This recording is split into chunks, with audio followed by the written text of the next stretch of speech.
English ലാംഗ്വേജിൻ്റെ ഒരു പ്രത്യേകതയാണ് അതിൻ്റെ വേർഡിലുള്ള എല്ലാ ലെറ്റേഴ്സും നമ്മൾ ചിലപ്പോൾ പ്രൊനൗൺസ് ചെയ്യാറില്ല. അതിൽ പ്രമുഖമായിട്ടുള്ളൊരു ലെറ്ററാണ് R. Take a look at this example. CART. That word is pronounced as, അത് ഇങ്ങനെയാണ് പ്രൊനൗൺസ് ചെയ്യുന്നത്, കാട്ട്. കാട്ട്. ആ വേർഡിൽ ആർ നമ്മൾ പ്രൊനൗൺസ് ചെയ്യപ്പെടുന്നില്ല, അല്ലെങ്കിൽ നമ്മൾ പ്രൊനൗൺസ് ചെയ്യുന്നില്ല. എന്നാൽ look at another example. BROUGHT. That word is pronounced as brought. ഇവിടെ ആർ നമ്മൾ പ്രൊനൗൺസ് ചെയ്യുന്നുണ്ട്. എന്താണ് ഇതിൻ്റെ പ്രത്യേകത, അല്ലെങ്കിൽ എന്താണ് ഇതിൻ്റെ വ്യത്യാസം?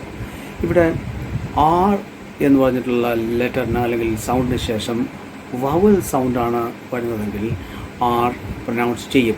എന്നാൽ അതിന് ശേഷം വരുന്നൊരു കോൺസണൻറ്റ് സൗണ്ടാണെങ്കിൽ നമ്മൾ ആർ പ്രൊനൗൺസ് ചെയ്യേണ്ടതില്ല. അതുകൊണ്ട് ഞാൻ ആദ്യം പറഞ്ഞ എക്സാമ്പിൾ CART, അതിലൂടെ ആറിന് ശേഷം വരുന്ന ട് എന്ന് പറഞ്ഞിട്ടുള്ള സൗണ്ടാണ്, അല്ലെങ്കിൽ ടി എന്ന് പറഞ്ഞിട്ടുള്ള ലെറ്ററാണ്.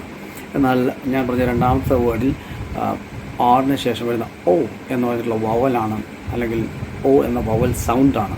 അതുകൊണ്ട് തന്നെ നമ്മൾ അവിടെ ആർ രണ്ടാമത്തെ വേർഡിൽ ബ്രോട്ട് എന്ന് പറഞ്ഞ വേർഡിൽ പ്രൊനൗൺസ് ചെയ്യുന്നു. So that is A basic rule. അതോടൊപ്പം തന്നെ ആർ ഒരു വേർഡിൻ്റെ തുടക്കത്തിലാണ് ഉപയോഗിക്കുന്നതെങ്കിൽ നമ്മൾ ആർ തീർച്ചയായും പ്രൊനൗൺസ് ചെയ്യണം. സ്വാഭാവികമായിട്ടും നോർമലി അതിൻ്റെ പിന്നാലെ വരുന്ന ഒരു വവൽ സൗണ്ട് തന്നെ ആയിരിക്കും.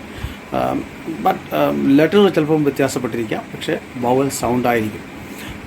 അതുപോലെ തന്നെ ആർ ഒരു വേർഡിൻ്റെ എൻഡിങ്ങിലാണ് ഉപയോഗിക്കുന്നത്. That if it appears as an ending sound നമ്മൾ ആർ പ്രൊനൗൺസ് ചെയ്യാറില്ല. For example car, car.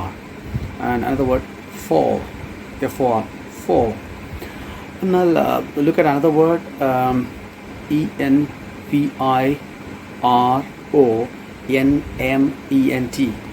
ആ വേർഡ് പ്രൊനൗൺസ് ചെയ്യപ്പെടുന്ന ഇൻവയറൺമെൻറ്റ്, ഇൻവയറൺമെൻറ്റ് എന്നാണ്. അവിടെ നമ്മൾ ആർ പ്രൊനൗൺസ് ചെയ്യേണ്ടതുണ്ട്, കാരണം ആറിന് ശേഷം വരുന്ന O എന്ന വവൽ സൗണ്ടാണ്. സോ ഇതാണ് ആർ എന്ന ലെറ്ററിൻ്റെ പ്രൊനൗൺസിയേഷൻ സംബന്ധിച്ച rule. Hope it helps. Thank U.